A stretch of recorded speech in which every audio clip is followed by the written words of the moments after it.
Season 4 of Invincible is finally here, and let me just say this real quick. Between this, The Boys, and Daredevil, it's been a crazy couple of weeks as far as superhero shows, and obviously with everything else coming out this year, it's about to be one of the best years for this genre. I can confidently say that this show still has me annoyed about having to wait so long to see what happens next, and that's obviously not a bad thing. I mean, the way it's able to build momentum, even with one filler episode, is something I give a lot of credit to. I'm gonna go over a lot of good and bad moments during this season that really stood out to me, in the order they happened to keep things somewhat coherent. And then I'll share my thoughts and predictions on where things could potentially go in the future.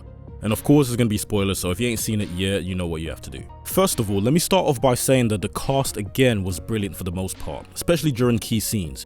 One that's still memorable to me is the uncomfortable conversation between Debbie and Nolan. I'm obviously not the first to point this out, but Sandra Oh gave one of the best performances this season, if not the best overall in my opinion. Nolan throughout this season was doing everything he could to show everyone on Earth that he's changed, and I swear I was starting to feel bad for him until I remembered what happened at the end of season 1. I mean, what makes it even more interesting is that there are moments where he expresses that he understands trying to kill Thragg, but still feels some type of way about killing everyone else. So it always felt like he could switch at any moment. There were multiple scenes where it felt like it would happen, especially during the exchange between him and Cecil. What Cecil was saying to him was understandable in that moment, and it was crazy as hell because the last time they had an exchange like that, Nolan almost caught him by his tie, and Cecil just managed to escape with half his tie still intact. So yeah, I felt a lot of tension during this scene for that reason.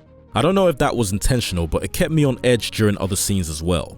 I think getting more backstory on what happened on planet Viltrum and why there aren't that many Viltrumites left, especially from Nolan's perspective, added a much needed layer to his character. Of course, being on Earth softened him up a bit, and you do see glimpses of that at the end of season 1 and even afterwards, but seeing how he was raised and even how he treated the kids he was training definitely adds to it. His own parents come down and fight him to test if he's strong enough, with his mum almost killing him.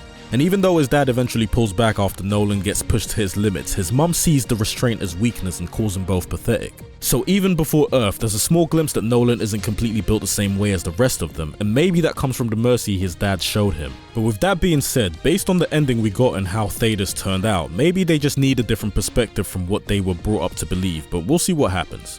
I also thought that Mark's relationship with Nolan, as well as his overall arc during this season, was done really well. We get to see how the events of the previous season affected him, and how the public still feels on edge or even angry after what happened with Conquest. Obviously it's not his fault, but naturally not everyone will see it that way. In episode 1, he fights a new villain named Dinosaurus who... damn, these names, man.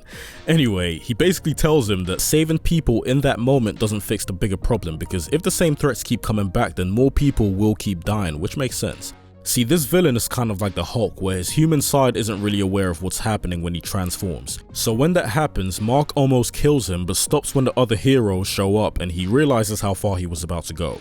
The Sequid invasion is another part of the episode where Mark is once again facing someone who isn't in control of their own body. But unlike the Dinosaurus situation, he has to kill them in order to save the whole world, and even though it's a messed up position to be put in, it was still the right thing to do in my opinion. There are a lot more things around the season I wanted to get into, but this would end up being a longer video than it needs to be, so I'll probably save it for another time. What I want to do instead is speedrun through a few good or at least well executed moments. I think even Mark's situation was handled quite well, especially with her powers messing up due to her getting pregnant, and how that story wrapped up. I also enjoyed Oliver and Nolan's relationship getting better during their time on that planet while helping Mark heal after one of the goriest fights in this show, the fight between Mark and Conquest, which had one of the most insane conclusions I've ever seen. And honestly, I enjoyed the entire dynamic with the new characters introduced this season. So with that being said, let's get into the parts I didn't like that much. Episode 4 felt more like filler. It wasn't bad, but it did kill a lot of the momentum from the previous one.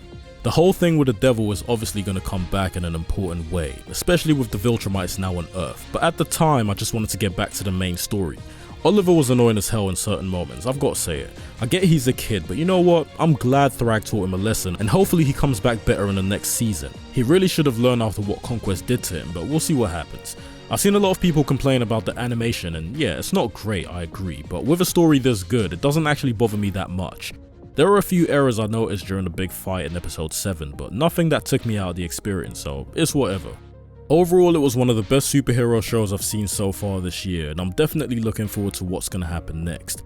Now that the Viltrumites are on Earth, it'll be interesting to see what their experiences are like, and whether they change their outlook the same way Nolan did while he was on Earth. I feel like they could do something interesting with that, especially with Lucan and Anissa, because Earth might force certain Viltrumites to experience perspectives in a way they never had to before, if you know what I mean. Let me know down below what you thought about the show and whether or not you agree with anything I said. Thanks so much for watching the video if you made it this far into it, and please like and subscribe for more videos like this in the future. Anyway, that's all I've got for now, so I'll catch you in a bit.